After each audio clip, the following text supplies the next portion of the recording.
John will send this digital to you. I believe you have it. Am I correct? This package? May I Yes, of course. Yes, we do have this package, Okay. but what the board received is really deplorable condition. It's unreadable, and there's some confusing labeling here, which I see you corrected. Yeah, I just corrected it. I saw that. We'll send you the corrected package Okay. through email. Good, of course. I went and visited the site, Mhm. and I compare it to this, and this existing condition is not what I saw on the site. Okay. The doors and windows that show here are not on the site. You have the picture? Yes, they are. Oh, go show them.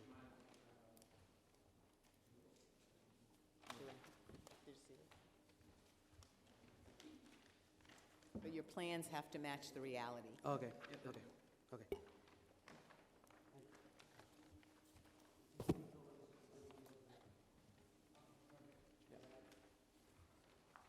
So if you look at the existing plan, and you look at the location of the doors, it doesn't match the location of the doors here. So if you turn it, oh, I see what he's saying, this door and that door there. Not drawn. Yeah, they missed 2 doors on the plans. Well, the board needs accurate plans. Yes. So we'll expect to get corrected plans prior to the next meeting, so John can have them. Perfect. You should have it prior to the zoning board, the planning board meeting, I which is guess the 28th. I meant that, prior to. Yes. My apologies on that. Okay. Okay, so talk to us about your plans for the building. So basically, the whole area is residential. There's only 2 commercial spots. And basically, we brought some letters from the abutters and the neighbors. Obviously, we know these structures are very old, and they don't meet today's standards when it comes to minimum lot size. So at this point, what we're seeking is basically going from commercial, which is a non-conforming usage right now, to a conforming use, which is residential and naval at this point. So we're trying to make it better. And the hardship is basically that he can't rent a commercial spot where the residents don't want the commercial spot. So Is there anything there now? it's empty. Empty. And Andrew lives right in front.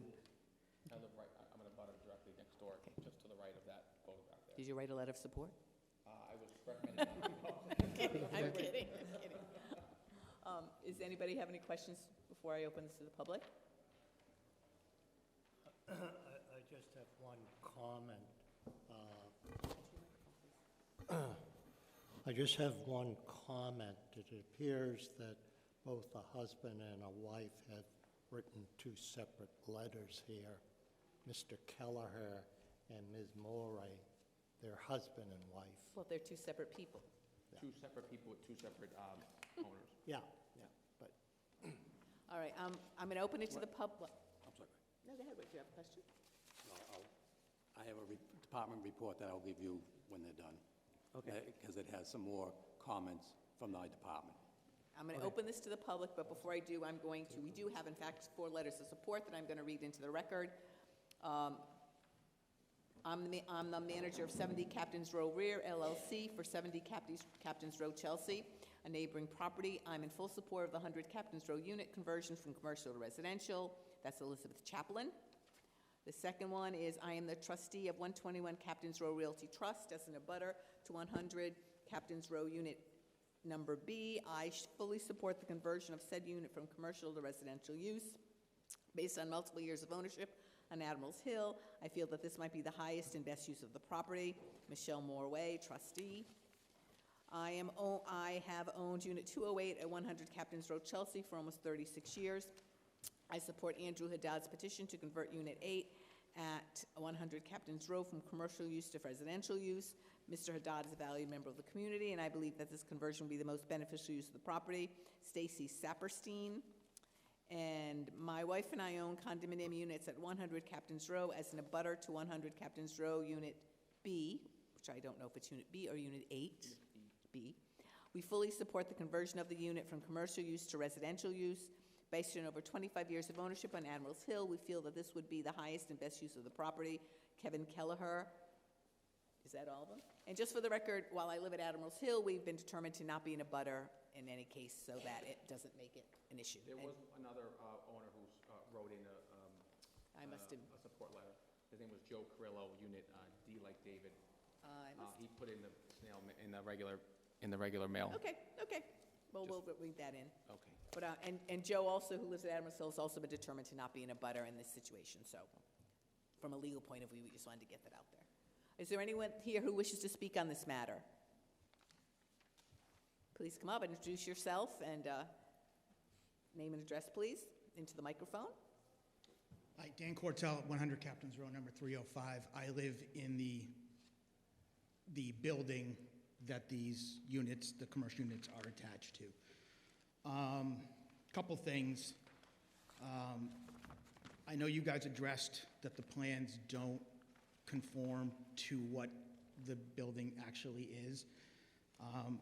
I would argue that that's a bigger issue than simply resubmitting them, but again, I'll defer to you on that.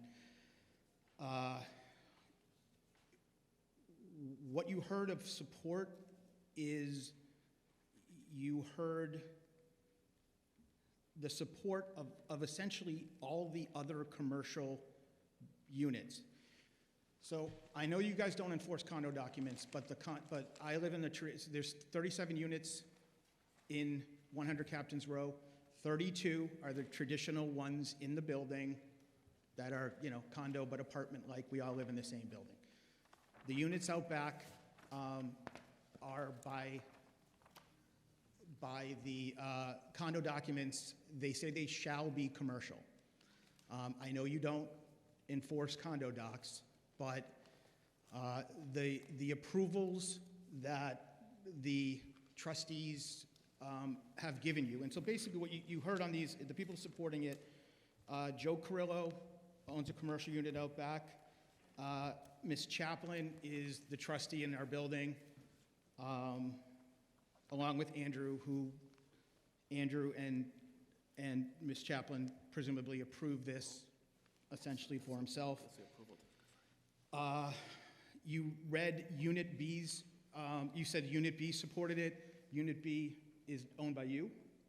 Unit B, I own Unit B and Unit C. Okay, so Unit B. Don't converse with each other, please. Okay, so the Unit B that is supporting it, I don't believe now owns any property? Okay. Okay. Kevin Keller and Michelle Morway, husband and wife, Lundgren, they own Lundgren Management, and Stacy Saberstein is a resident of my building. She's also one that approved one of these before the one that he lives in now. I'll just go directly to, I'll go to the four criteria. And it's clarified he does own the property. I'm not here to answer your questions. I'm here to hear from you. Go ahead. So, Okay. It's not clear to me he owns the property, but that's, if he says he does, he does. In terms of the criteria, number one, soil conditions, topography. I don't see how that could possibly be satisfied. It's been a commercial unit. The 100 Captain's Row was built in the 80s, transferred from the Naval Hospital to a residential building. It's been like this now for 40-something years. What essentially is happening is the couple people out of the 5 or so units in the back that are sort of the carriage house to 100 Captain's Row have at different times been allowed to transfer them to make them from commercial to residential. As I stated, they're done inconsistent with the condo documents. And essentially what ends up happening is people now come up and basically say, because so-and-so was able to do it, how come I can't do it? Under this specific situation, it's kind of, Mr. Haddad is saying, because I'm living in Unit C and can do it, why can't I do it to B? So it's not even like he was able to do it, how come I can't do it? It's I was able to do it, how come I can't do it? So there's nothing specific about the topography or anything that I can imagine anybody could satisfy with one. In terms of a hardship, it's been this way. It's been a commercial unit for 40-something years. In terms of the statement that I just heard that residents don't want it to be commercial, I don't believe, I mean, these are the people who have sent letters in, and these people are seemingly saying they don't want it to be commercial. That is not a representative sample. There's one single person on that list who lives in my building.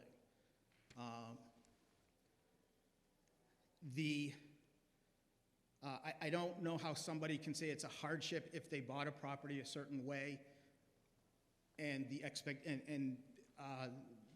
that's how they bought it. That's what they paid for.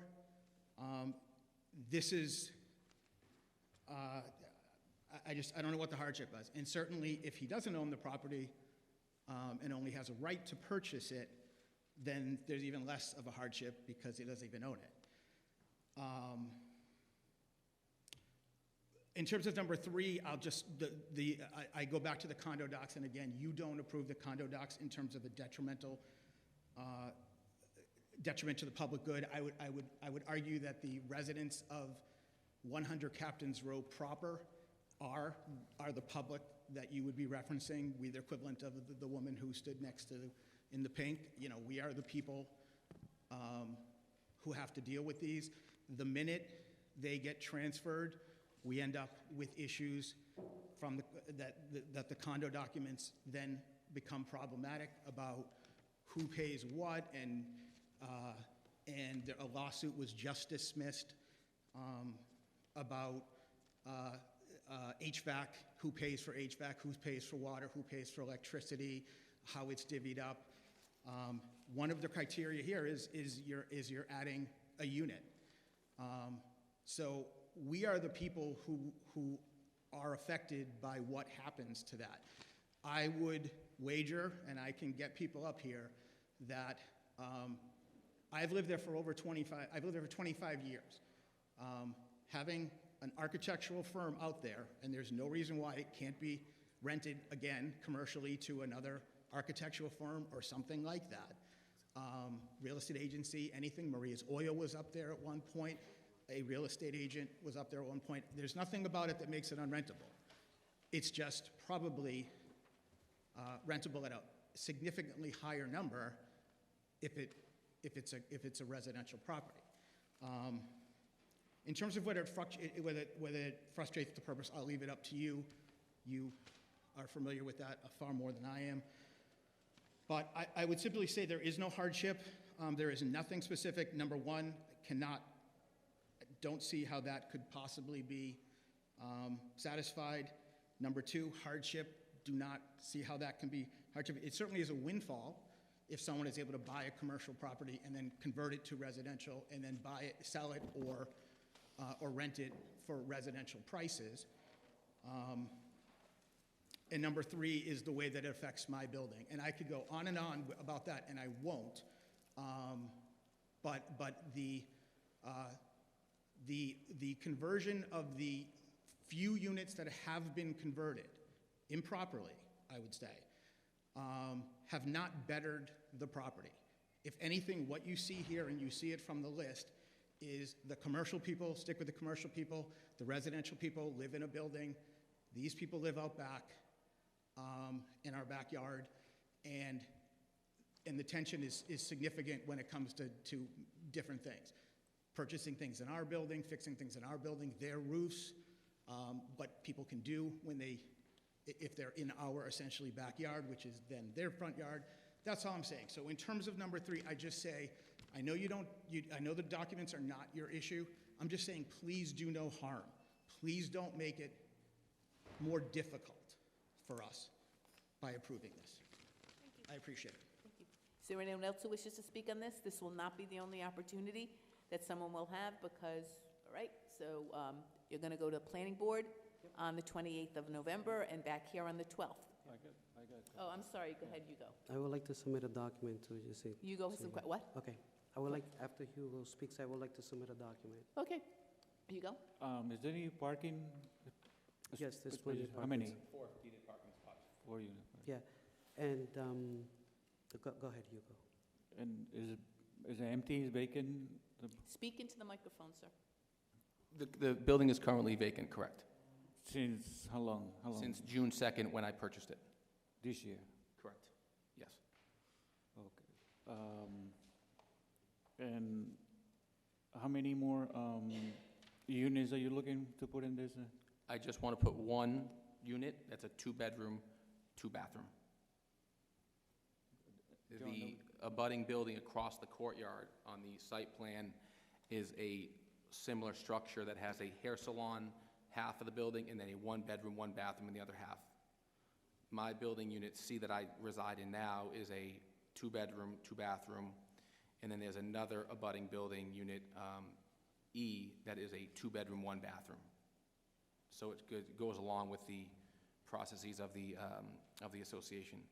I was fortunate enough to become trustee of the association, and it just seems that from speaking to my neighbors, I actually also own 2 residential units along with, in Mr. Cortell's main building, unit 102 and 108.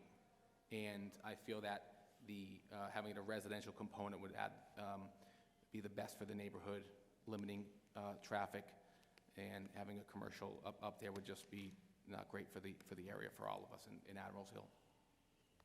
Any other questions? Do you have planning for lighting and landscaping? You have plans for that? It's the plans for landscaping. Sorry, it's currently landscaping around. Yes, it's part of the association. Yes. So you're not going to touch landscaping? Not touching anything on the exterior. Lighting? There's already existing lighting on the building. You could on the photo of the front. It's already there, all around. Okay, okay, Anthony, you want to talk? Yeah, I want to submit a document, and I understand Mr. Cortell's, worries, but the board did vote on May 17th to accept to make it from a commercial to a residential, so this is not something that just sporadically came up, There was a vote by the whole association, is registered in the Registry of Deeds. Okay, you can, that's fine. I mean, that's relevant, that's less, well, I don't know how relevant that is, but that's okay, can't hurt. And again, make sure that you do have to meet the 4 conditions, all 4 of them, of the variances, so make sure you think through those. So back to the planning board on the 11/28 and back here on 12/12, okay? Thanks. Thank you.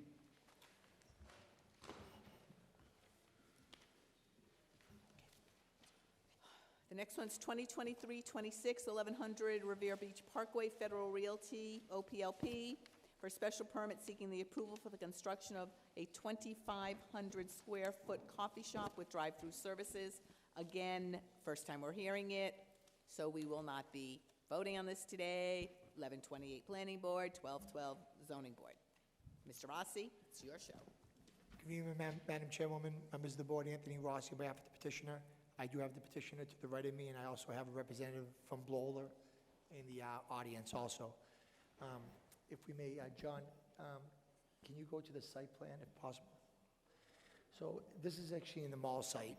To be specific, the yellow dotted lines show where right now, it says restaurant. The proponent that's possibly going there, we expect to go there, is a Starbucks, or a Starbucks drive-through. But we have to get it approved for a restaurant with a drive-through, and the design was working with Starbucks regarding how it would work and design to match what their parameters are for this type of building and So structure. that's across from the supermarket that used to be there and where the trucks generally park. Correct. And John, if you can go to the next page. So any type of change to the original approval, as John is aware, we have to go back in front of the board on this for planning board and ZBA, more planning board, but it becomes a ZBA issue only because of the drive-through component to it, and that's via special permit. Everything else is by right, subject to planning board and site plan review, which is on the next meeting. But as far as parking, I'll just go through the extent of it. We have 577 parking spaces. We actually have 79 spaces more than what we need. And When that you say inclu- 577, you mean for all of the businesses in the area? Including the Starbucks. Okay. Including the Starbucks. So we have additional parking than what is needed. In fact, if, John, could you go to the next page to show us the landscaping and the site with the drive-through? So everything's gonna be repositioned now, the trees and so forth, so it creates an entry and exit around for the drive-through. Entering from the right and circling all the way around. One of the comments that John did make, which I can talk to John further moving forward, is that should be just a right turn only or a left turn only coming out of that space. And I've talked to Bowler about this, and we're gonna talk to John to see what works best, because that's a main traffic road coming through there as far as entry to the mall aspect. Well- But Right, John, go ahead. Well, I said that because your plan shows a arrow pointing just traffic this way. It shows one-way traffic going Oh, from okay, left to now- right. That's why I said it should be right turn only. Okay. That's not the case, but that's what the plans you Okay, submitted show. I understand. So that's something we can talk about, we can address by the planning board meeting. So that's why we were unsure. But in relation to the actual, nothing's really changing. We're actually keeping the amount of spaces and having more than what's needed. For the purposes of the drive-through, it's going to have an entryway, which is what's before this board is for a special permit, and certainly not detrimental to the neighborhood. I think Starbucks and a drive-through would be an advantage and benefit to the neighborhood. But we're also creating over an additional almost 3,000 square feet of pervious pavement regarding, so we're going to have more greenage than what's actually existing there now. So we're actually adding more green, and the green is basically to create an entryway and exit to go around the drive-through instead of just putting blocks around there. So we're actually greening up the area more, and it's going to be one of the entryways when you come into the mall, so it'll be a focal point coming in. So I think it beautifies it and it creates more traffic coming into the mall, and hopefully even benefiting the other tenants in the mall, because now people will come there purposely for Starbucks. So we think it's a plus on all fronts, and the drive-through will attract more people to the neighborhood. And that's essentially what's before this board. Most of the stuff that's being done is predominantly site plan with the planning board. For this, it's only for the drive-through for the special permit. Okay. Thank you. Any questions? You go. Yeah. When you do the loop, I guess to pick up the drinks at the window, I see there's another exit going that way as you make the turn. Yeah, may I stand up here? Yeah, of course. Yeah. What is the reason of that? If you order it and then just make it the turn to go to the window. Good evening. This is Bill Lucas with Bowler Engineering. I just wanted to clarify that question. That is just an emergency exit for anyone that is queued up going to the drive-through. Sometimes you get in that situation, you get a call and you have to just leave. So it is demarcated, do not enter. So you will not have traffic going in that way, and it will allow somebody to just in an emergency situation, to leave. Exactly. I was going to reference that, Hugo. So sometimes someone can place an order, and then they have to leave. They don't want to be stuck in a 7 or 8 person queue. It gives them an opportunity to get out immediately out of that exit. Okay. What's the hours of operation on the store? I don't think. Into the phone, into the microphone. Hi, I'm Sarah Rogers with Federal Realty. We haven't gotten to that level of specificity with the tenant yet, but I would anticipate they would operate it similar to their other locations, which is approximately 5 a.m. to 9:30 p.m. In terms of the snow removal, is that going to be separate from the whole parking lot? Are you guys going to be responsible for your area only, or is the whole We would parking lot? continue to do the snowplow and maintenance to the whole parking lot, including the Starbucks drive-through. The landlord currently maintains the parking lot, the snow removal, salt, and so forth, and this is all still part of the same parking lot, so they would continue to do so. Okay. How about lighting? Is any lighting? Yeah, it's actually subject. We have a lighting plan, but it will be when John does any type of conditions, there'll be a lighting plan more through the planning board with the architecturals. We'll have that in the next meeting and also before we have the next ZBA meeting. But the parking lot is extremely well lit, but it's going to be lit around the drive-through and so forth. Of course, there's no residences in that area, so it won't affect them at nighttime as it would other places. But the mall itself is well lit, but there'll be designated lighting to go around into the drive-through. I assume the outside square is the trash dumpster, right in the top right, yeah, that one there? Yes. Yes. Yes, yes. Okay. Always be prepared to answer that question for him. I was going to do it, but I thought you knew I was waiting for Just it. double checking with him. Thank you. Any other questions before I open it to the public? Okay, again, I'm opening up to the public. Is there anyone here who wishes to speak on this? This will not be your only opportunity. There being none, I am not closing the public portion of the hearing. We will continue this hearing, and we will see you on the 12th, and you will see the planning board on the 11/28. Yes. And if I could make one comment, whoever wrote up the original proposal, it gave the impression that this was going to be not 2,500 square feet, but 25,000. So I thought you were going to compete with the new restaurant in Boston. No. Thank you. We'll correct that. Thank you. Thank you. Thank you. Thank you.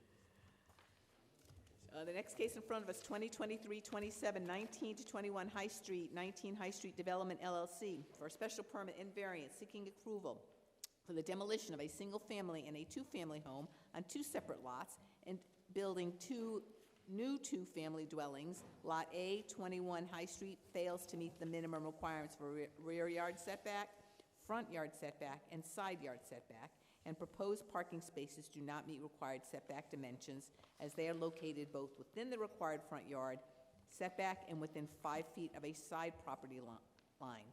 Lot B, 19 High Street, fails to meet the minimum requirements for lot size, rear yard setback, front yard setback, side yard setback, combined yard setback, and usable open space. Again, first time we're hearing it. You're still here. We will not be making our decision today. Mr. Rossi, go for it. Yes, again, Madam Chairman, members of the board, Anthony Rossi on behalf of the petitioner. I do have the architect here, and I also have the petitioner in the audience. If I may, so this is a 19-21 High Street. It was a fired building, so it was a building that was burnt on fire that my clients acquired. One was a single-family dwelling, another one was a two-family dwelling, touching each other. They did have some parking. We think there was about 3 parking spaces to the left of the property at one time. My clients worked with the city and did multiple designs to try to redesign this to be a comparable project. So basically, we're converting 19 and 21, so it's now two families instead of one single family and a two-family attached. We're also increasing the parking from what was probably no more than 3 spots to having 8 parking spaces, almost fully compliant. Actually, would be fully compliant with today's things. I know John had a comment on number 3, backing up out of the parking lot, how it would maneuver. I had an opportunity to speak with the architect. John, could you go to the site plan for me, if possible, the parking plan showing? This one? Yes. I have to get up, sorry. Yep, use the use the handheld. No, Use the handheld. The other one. So on number 3, which is this spot, John, they were gonna either back it all the way out of here. This is a dead-end street, so, and it's a fence here, so it's not like cars can come in.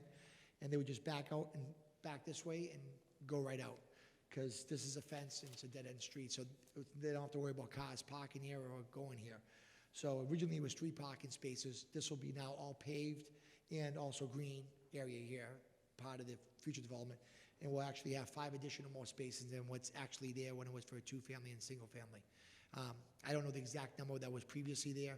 Speaking to the architect, she thought there was at least 3 spots. Could have been a little bit more, I'm not positive. And architecturally, as far as square footage, we're not making these dramatically any bigger than what's existing there. So we're trying to make them symmetrical, essentially. So on 19, it has, let me just look at my notes, sorry. 19 has a dormer in the back. So on the roof comes back in like this, you'll see an elevation. We're gonna mirror that for 21. And in the front of 21, it has this window, bay window in the front. We're gonna mirror that for 19. So it You're all, going back and forth, make sure you're pointing at the right numbers. let's reverse it, I apologize. So they're gonna match each other aesthetics. The total square footage as far as floor area that's gained, it's about 680 square feet between both buildings, so minimal between both buildings combined. But I know you were gonna ask me a trash question, so I'm gonna just talk about it now. So each is gonna have its own designated trash, and I was gonna bring it up in the site plan anyways. So on 19, we're gonna have an area on this part here that's gonna be enclosed fence for 4 barrels for 19. 21, we're gonna have an area here that we're actually gonna move a door to the mechanical room, and I'll have 4 barrels here, and this will be fenced in also. So each will have their own trash areas. As far as snow removal taking place, we have all this green space in the wintertime that we can plow, remove it there, and if it gets overage, if this was approved, it'd be a condition that we'd have to remove it off-site after so many inches if obstructed parking. I'm a little confused. So you want this to be 2 separate sites, 19 and 21, but the parking is on the left side of 21. Who does the parking belong to?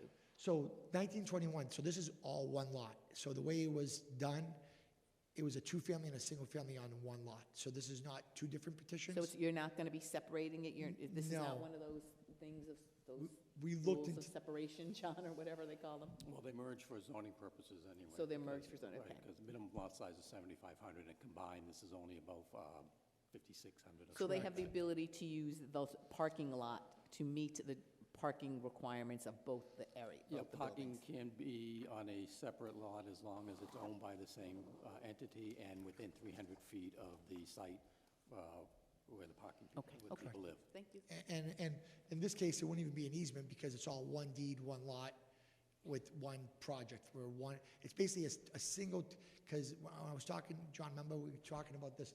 Because if we separated the lots, then you'd have to have an easement agreement, and then it creates a zoning violation between the two.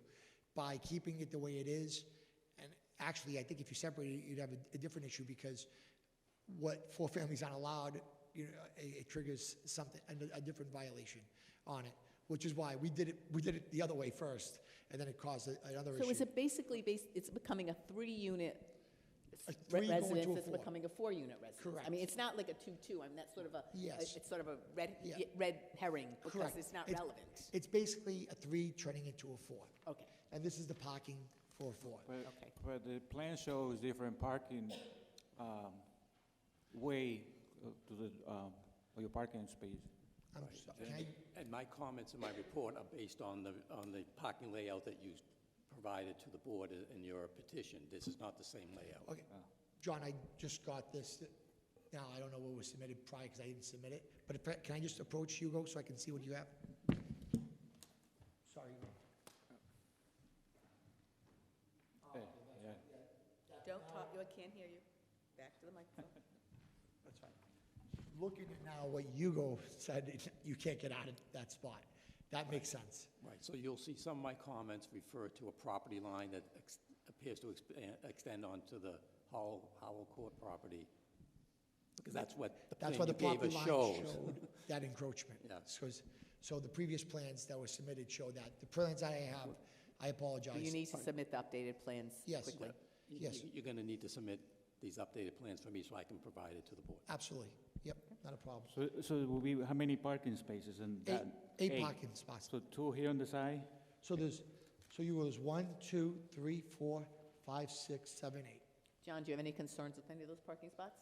The way they're set up that way, or you need to rethink it? You need to think about that. Well, when you say that you're going to allow number 3 to back all the way out to the street. Yeah, that's the Before turning around, that is a concern. Yep. That's what I was. I don't think that's necessary. I think, given the layout, that there is sufficient room for it to turn around before it can leave. So I don't think it needs to back all the way Okay, out. all right. You also note on my report that I noted that violation for the parking space to be within 5 feet of the rear. Again, that was based on the land use waiver. This one obviously does not do Cures that. that violation. It's all eliminated from the table of Okay, required permits. that's fine. Are these going to be apartments or condos? If I may ask, condos, these are going to be condos, and they're going to be 3 bedrooms, condos with an office, which is why the parking was essential to have 8 spots, so essentially we'll have 2 spots per unit. And my client, that's what they do. They build high-end, condos and so forth. That's why they bought the building, to redo it. Thank you. Any other questions before I open it to the public? This is a public hearing. Is there anyone here who wishes to speak on this matter? Sir, would you like to stay there and have us bring the microphone to you? That'd be easier? I don't know if it'll stretch. Oh, it's not going to go that far. You have to get a little closer.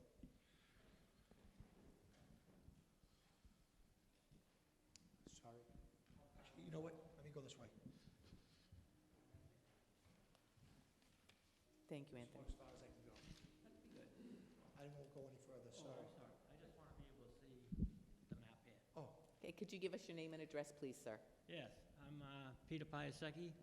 I own 20 Howell Court, and I'm afraid of my house being compromised because we have an adjoining firewall.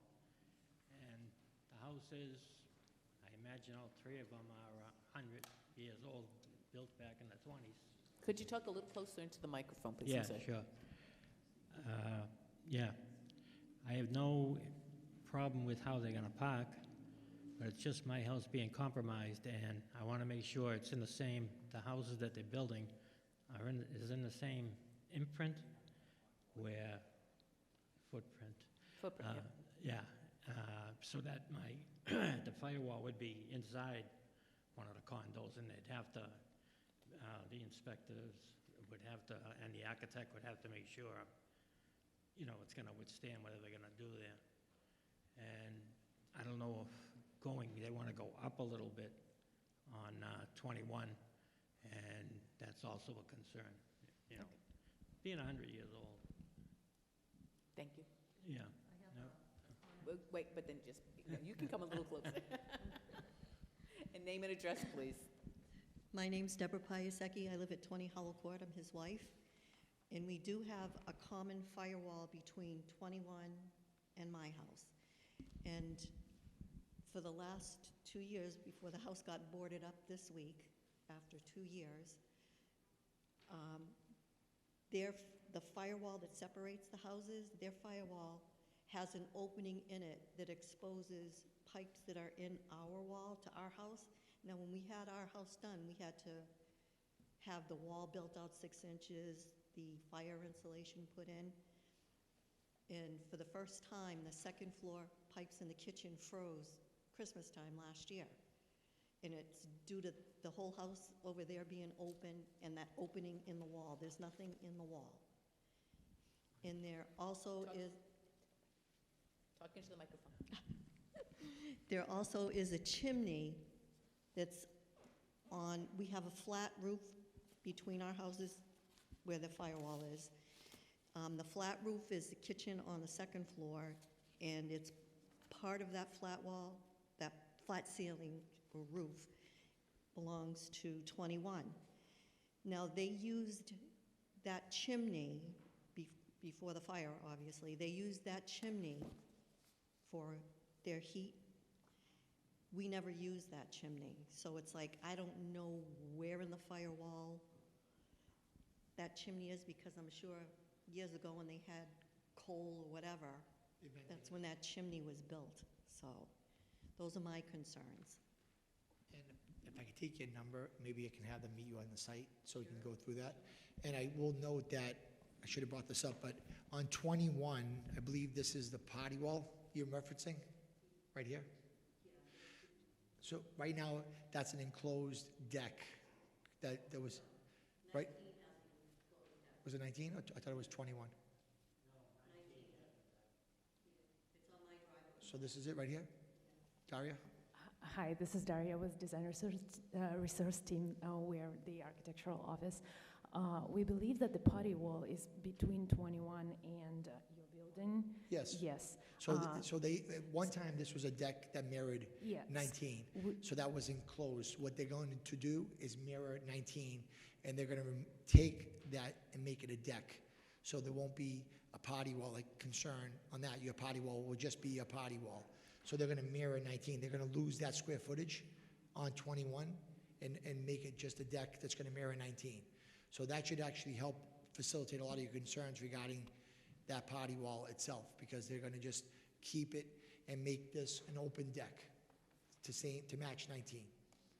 And if you want, if I can, when this is over, I'll talk to you and grab your numbers, and you can meet the developer on site and address any of the concerns we have with the chimney or anything else that they're gonna do over there, so they can work together. Thank you.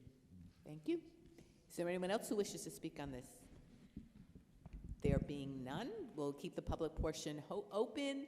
We'll see you on the 12th. You will see the planning board on the 28th. Thank you. Happy Thanksgiving. Happy Thanksgiving. The next case before us, 2023-28, 146, 150, 156 William Street, and 65 Pine Street. Michael Arvinu, Broadway Capital LLC, public hearing for a special permit and variance seeking approval for the demolition of an existing structure, combine all lots, convert from a wholesale business and storage use to residential dwellings containing 7 or more units, to construct 20 residential units, which does not meet the minimum requirements for parking spaces, lot size, rear yard setback, side yard setback, parking lot aisle width, front yard setback, open space, and maximum lot coverage. And we are considering this a new case. We have, however, we know that we have heard a similar case, if not the same case, in the past. So why I'm saying that is because we will treat it as a new case, but that I will at least at a minimum have questions that compare to what we approved before versus what you're asking for now, just so you know. So, but it's technically a new case. Okay? Okay. Thank you. Michael Vano, Broadway Capital. So, as you had previously mentioned, this case came before the zoning board, I want to say about 1.5 years, 2 years ago. Since that time, we've really been trying to get our finances in order to make this project a reality. This project is in the R1 zoning district, and our proposal is to create 20 affordable owner-occupied condo units.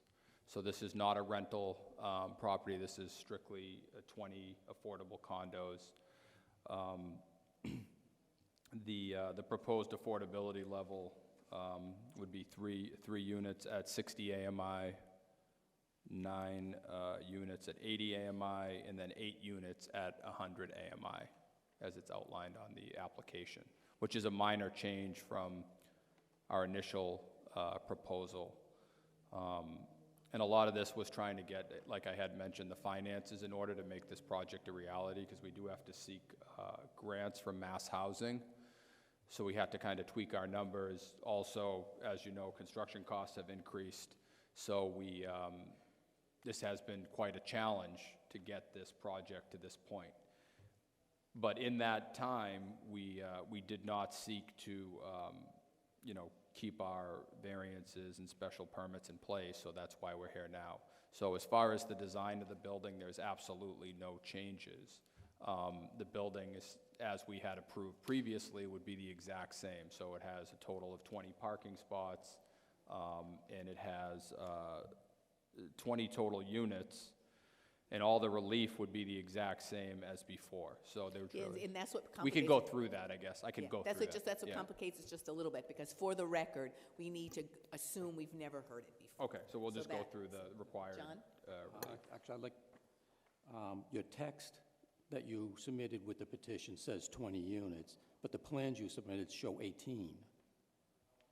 Okay, I'll just go back and, yeah, I mean, it was, let me double check the plans that I submitted. I'm sure maybe it was just a different version, but it was, Okay. the previous project was 20 units. Correct. Yes, I think maybe I submitted the wrong version, so I'll send you the updated version. But it is 20 units, correct? We don't want to change anything related to the design that was previously approved. So why don't you walk us briefly through the design again? Okay, so do you want to just go to the? Yeah, yep. Fine. You can go to the next slide. We'll just start at the parking area. So we'll start at the lower level, right here. So there'd be 20 total parking spots. Of those, 2 would be handicap spots. It was really only one way in, one way out onto William Street. we're trying to keep the traffic off of Mulberry in the backside of the property. I can't recall the name of the street. But this is, so William Street is, runs this way. Okay. And John, how many required parking spots would there be for this?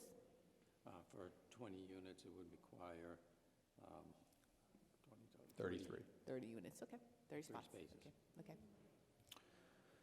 And how we wanted, if you go to the next slide, how we wanted to set this up was a courtyard type of layout, where there's a courtyard around in the center, and then units on each side. So you'd have 1, 2, 3, 4, 5, 6. I think we ended up going with 5 and 5, and it'd be double stacked. So Is the parking underground or just on the first level? well, Mulberry is like a hill, so it kind of slopes upward, so it's kind of going to be built in. But really what we wanted to do was try not to make the building stick out too much from like a height standpoint. So we wanted to keep it, our goal was to keep it at 2 stories. So it's really just this, if you go to the next slide, you can see it. They're all 1-bedroom units and they're stacked. This isn't the correct, it looks like the correct layout. So in total, there's 10 units, 10 on each side of the courtyard. You just said that all 1-bedroom units? All 1-bedrooms. Well, this is a 5-bedroom unit. Yeah, I realize now that I have submitted the wrong, I'll Okay. send you the updated version, Okay. but we're not going to make any changes from the last go-around. Well, that would change parking requirements. Yes, exactly. Yes. So all 1-bedroom, 20 units, 20 parking spots. No elevator, it will be a wheelchair lift that will be in the parking lot that will bring up to the courtyard level. So that's, one advantage.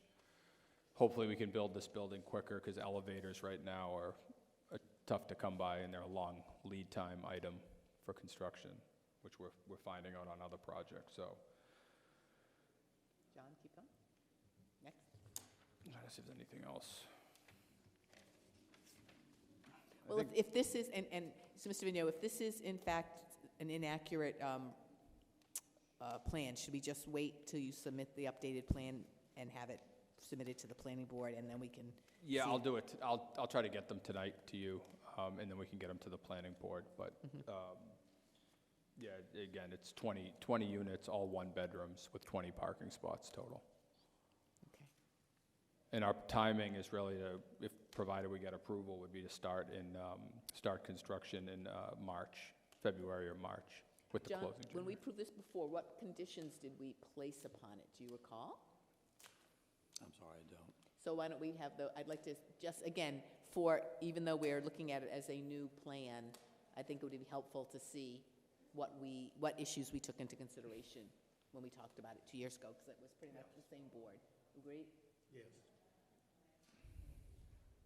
Does anybody have any questions before I open it up to the public? Well, I'm not opening it up to the public yet. You go? Arthur? All right, I am now going to open this to the public. Please give your name and address. Speak into the microphone, please. Turn the microphone around. It's actually placing the other way, so. Roy Bloom again, You could take it out Yes. a lot easier. like a singer. So. no, Again, give me your name and address, please. Roy Bloom in 133 Beacon Street. Okay? And the public is just wondering what is the actual difference between this plan to the previous plan? Because we all been here in 21 through winter. And that's what I just said, that's what we're going to ask him to articulate. I want him to go into detail with that. And that's why I asked for the conditions that we put on the last plan, and also Mr. Vigneault has to update this plan, because one of the things, even though we're looking at this as a separate plan, I would think we did have a lot of discussion about it last time, so we would want to see what the differences are. So he'll provide that to us at the next meeting. Because the way it's written here for tonight. Talk into your microphone. The way it's written here tonight, it says units which does not meet the minimum requirement for parking space. So this made us very worried that the idea here is to eliminate It's the same as parking. last time. It's the same as last time, though. So there will be parking. There's 20, he identified there'll be 20 parking spaces. Okay. And what they mean by he would need 30 parking spaces if he was meeting the zoning. And that's one of the reasons he's here in front of us asking for a waiver for that. He wants 20 spaces, not 30 spaces.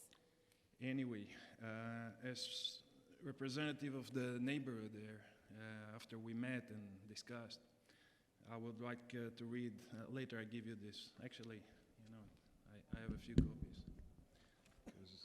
I submit a letter for your recommendation.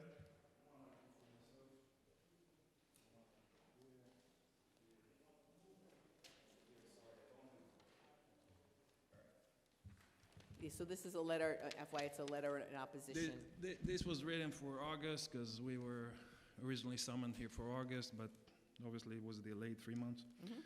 All right, so the dear members, and then as long-time residents and property owners of Beacon Street, Pine Street, William Street, and Chelsea, we wish to express our continued strong opposition to the development project proposed by Mr. Venue of Broadway Capital.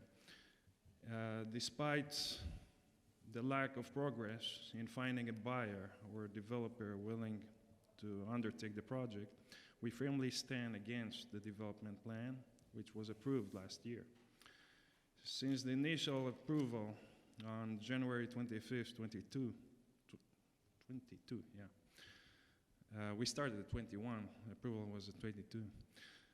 The lot has remained unsold and vacant with no advancement towards the construction of a proposed residential building. The absence of interest from potential buyers or developers over the past 2 years until today, until today, speaks for itself and reinforce our long-standing contention that this lot is not suitable for multi-unit residential building. Our primary concern remain unresolved and require further consideration by ZBA. We strongly maintain that this area is unsuitable for multi-unit residential building due to the following reasons, and we gave all of them previously, but briefly. Traffic congestion. The traffic congestion in the vicinity of the proposed lot is already substantial and would only worsen with addition of multi-unit residential building. The current infrastructure is ill-equipped to handle the increased traffic flow, adversely impacting the quality of life for existing residents and, of course, any future ones. Parking problem. The proposed development would place excessive demand on the already limited street parking in the area, despite the fact that they will build 20. They all have guests, visitors, causing inconvenient and frustration for current residents, all residents. Poor choice of residential investment.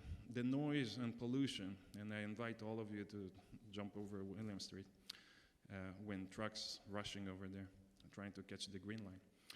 The noise and pollution from the adjacent busy trucking routes make this location an undesirable option for potential homeowners. The constant exposure to bad fumes and air pollution from cars and trucks would have detrimental effects on the health and well-being of potential residents.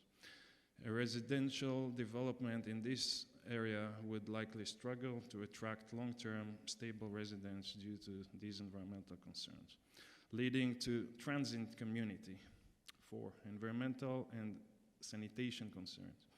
The proposed development lacks sufficient provisions for proper trash disposal and the inadequate number of trash barrels, which John probably remembers now, of trash barrel raises sanitation and pest-related concerns. Additionally, the site's susceptibility to flooding and its proximity to high traffic route pose further environmental and health risk to potential residents. Summary. In light of these persistent issues and the absence of a buyer or a developer for the lot, we urge ZBA members to reconsider the project and uphold the original designation of the lot for business purposes. A small business establishment would be more compatible with the neighborhood, promote a sense of community, and maintain the unique historical atmosphere that attracts residents to our area. The fact that this lot remained unsold and undeveloped despite the passage of time and changing market conditions underscores the clear and reasonable conclusion that this location is ill-suited for proposed residential development. We trust that you, as public servants, will act in the best interest of community and make a judicious decision that reflects the wish and the need of the residents. Thank you. Thank you. This is us. Thank you, and they will go in the record. Could you give us your name and address, sir? My name is John Podolsky, 36 Pine Street. I've lived there since 1982. Now, if you look at our neighborhood between Admirals Hill, Williams, Mulberry, and Chestnut, it consists mainly of 1, 2, and 3 family homes. And this project is just, it doesn't go in the neighborhood. And speaking with everybody in the neighborhood, with one exception, everybody is opposed to this project. And that's basically what I have to say, aside what he said. I appreciate it. Thank you. Well, you can, okay. Is there anyone else who wishes to speak on this? Okay, I'm not closing the public participate. Does anybody have any questions before I move it on? I'm not closing the public portion of this. You have to go before the planning board on the 28th of November and back here on the 12th of December. Thank you. And at that point, if there's any others who wish to speak on the matter, they'll have the opportunity. Thank you. Okay, we have a couple of other business that we're going to deal with today. A couple of issues that have come before us in the past. One is 2021-28, 267 Broadway, Ola Boyard. Biode, thank you very much.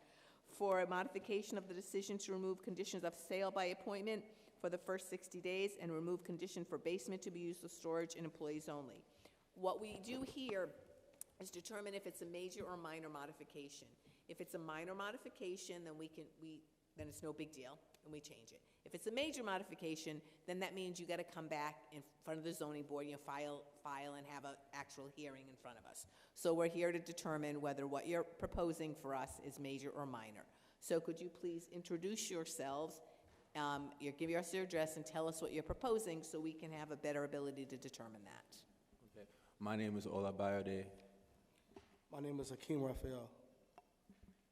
And yes, so we're here to propose just a change on the conditions from, the conversation we had 2 years ago. I know it's been a long time, so it's good to see you guys again.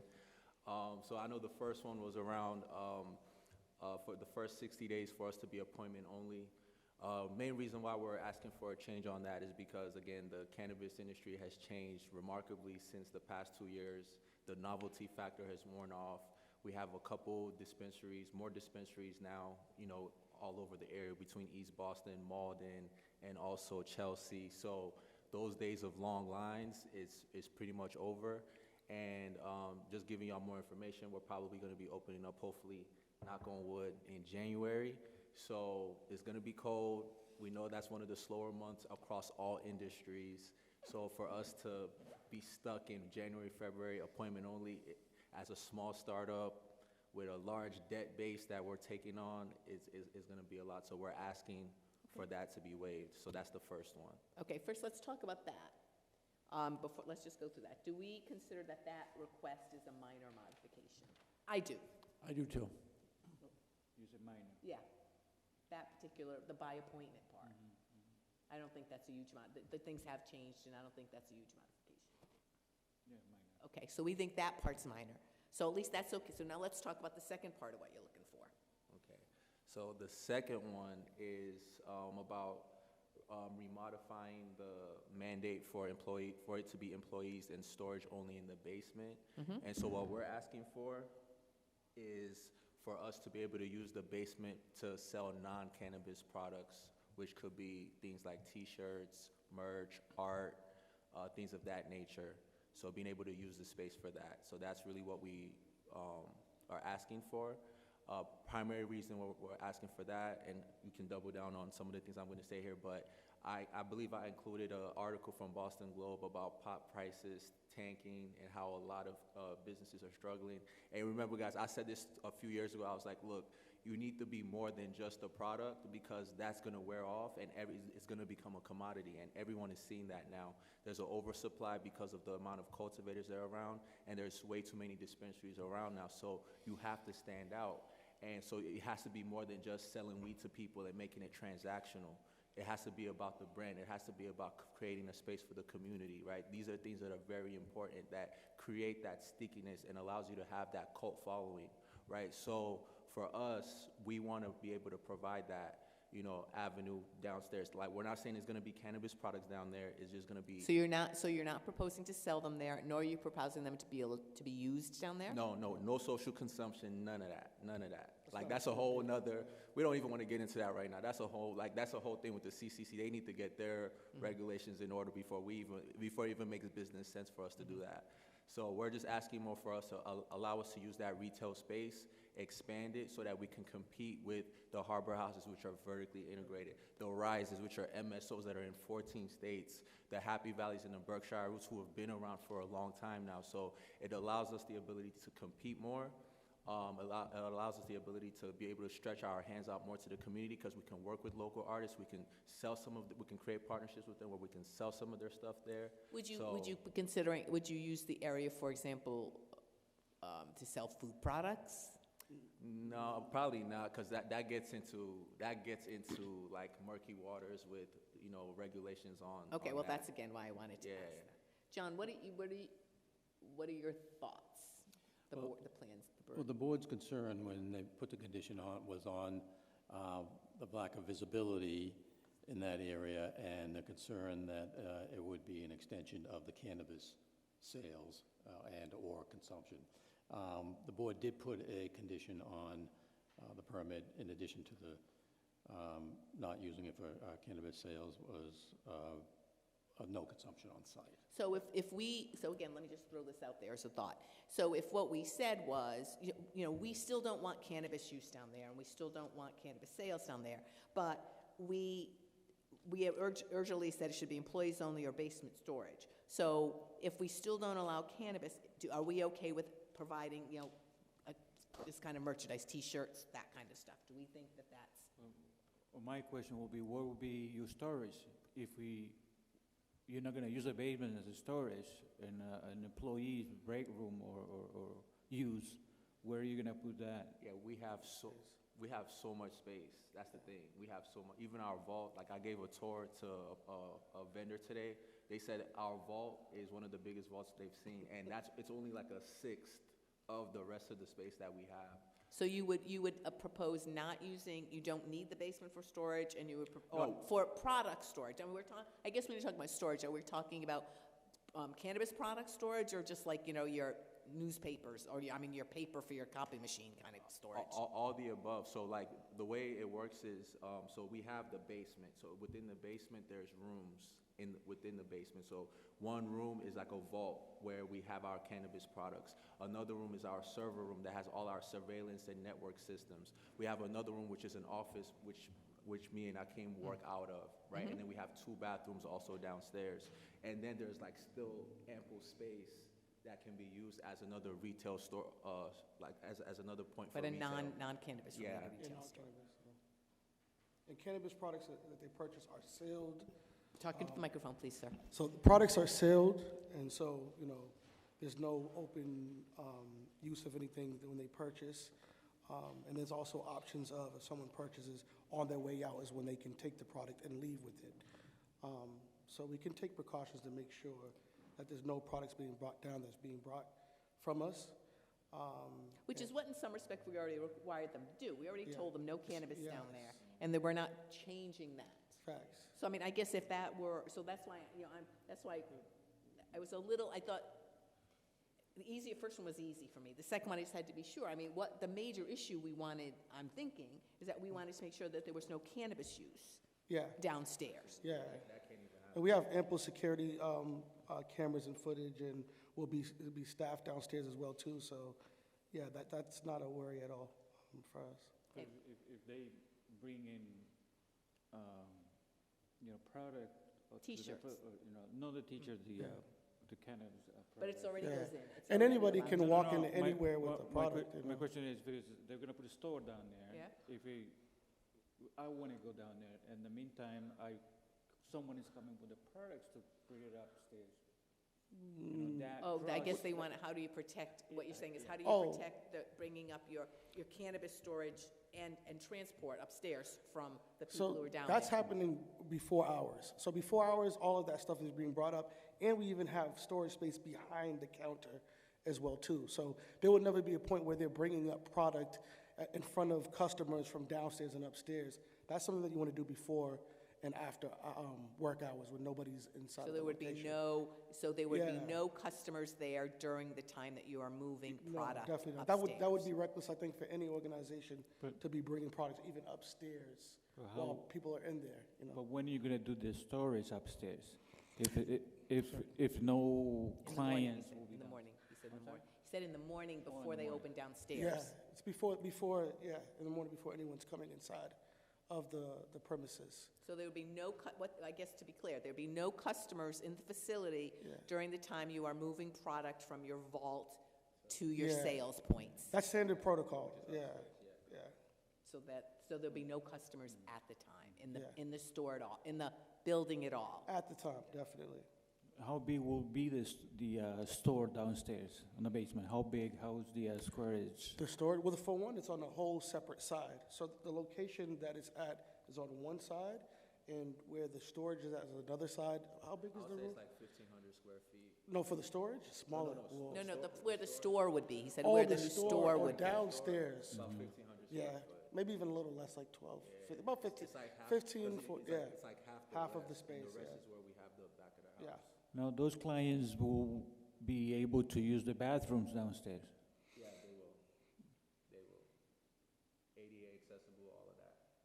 But the people who are upstairs, the people who are buying product can use the bathroom downstairs as well, but they can't take product with them. No, upstairs. no, They can't. They can use the bathroom as long as the product stays upstairs. Exactly. Do they will have to say, "Oh, I'm just going downstairs," or if I'm buying something and I want to go down and look at stuff? Is that possible, or have to be two separate What do you mean? ways to go downstairs? Like if I just want to go downstairs, or I'm Or buying would they have to something- leave their stuff Yeah. upstairs if they yeah. want to go downstairs? We have two means of egress as well, too. And typically too, like, the final sale point is upstairs, Yeah. right? So if someone is gonna go down, they're not gonna buy it and say, oh, let me go downstairs. And Yeah. the way it's gonna be is, if they want something, they can then say, okay, this is my order, I can leave it with the bartender, and then go downstairs, see what I want. If I see a nice T-shirt or art that I want, I come back upstairs, I combine it with my initial order that I want, then I go to the counter to check out. That's sort of how that. So when they customer buy flow something, works. they have to leave. That's the way That's we're how you- designed. yeah. So you, Exactly. I mean, if you set up, so as soon as they buy cannabis products, they have to basically exit. Yeah. They wouldn't have the option to go downstairs. Or whatever products that they're buying, yeah. Yeah. Typically, the way is if they're gonna buy cannabis products, if they're gonna go downstairs, Yeah. we're gonna direct them and say, hey, don't buy this yet. Go downstairs first, shop around, and then when you come back up, we can finish your order. Because you're not allowed to take that Exactly, downstairs. Exactly. That's the customer flow. Like, it doesn't make sense for them to go Yeah, downstairs, buy spend the again. purchase and then make a second Yeah, purchase. It doesn't make sense. It wouldn't make sense. I don't think it's that big a deal. Yeah, that's not that's a minor modification. Joan? Hugo? Okay, do we have a motion that this is a minor modification? I make a motion that it's minor. Second? Joan, all in favor? So you don't have to come back again, okay? Thank you very much. Appreciate it. The next one is also the same issue, whether it's minor or major, and this is 2013, 10 years ago.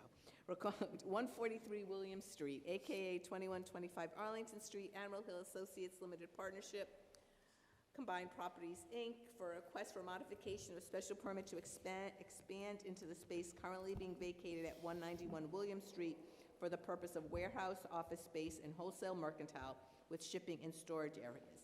The thing here for me to consider, just so you know, is if what you're proposing is just expanding what we have currently approved, that's one thing. If you are proposing to do something different, in this new expansion than we have currently approved, then that wouldn't matter to me. So why don't you tell us what you're proposing? Sure. My name is Brian Cafferty. I'm from Combined Properties. We represent the owner, Admiral Hill Associates Limited Partnership. I'm joined by Greg Rigazzini, who's also at Combined Properties, and Ashley Riley of Yellow Glow. This is an expansion of an existing use from the existing Yellow Glow space into the hardware product space. This is the banana place, right? Yes. It Just wanted to be is, sure. you know, we're looking for a modification to expand. Hardware Products has been in the building for 30-some-odd years. They were acquired by another company and relocated to Connecticut, which left a vacant space immediately adjacent to the Yellow Glow space.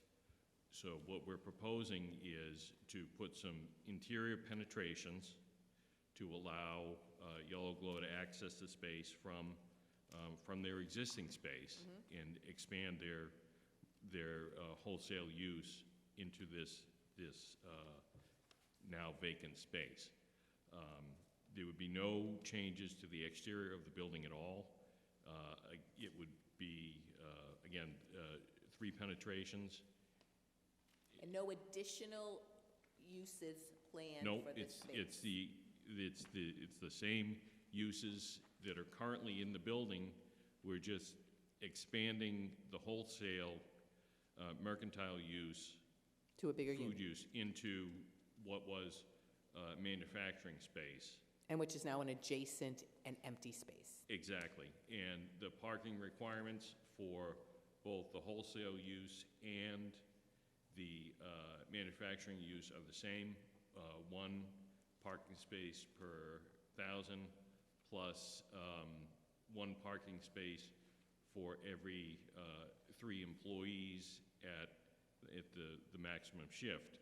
That will actually be, we anticipate there'll be 5 or 6 new positions created, and that will be essentially staffing this area.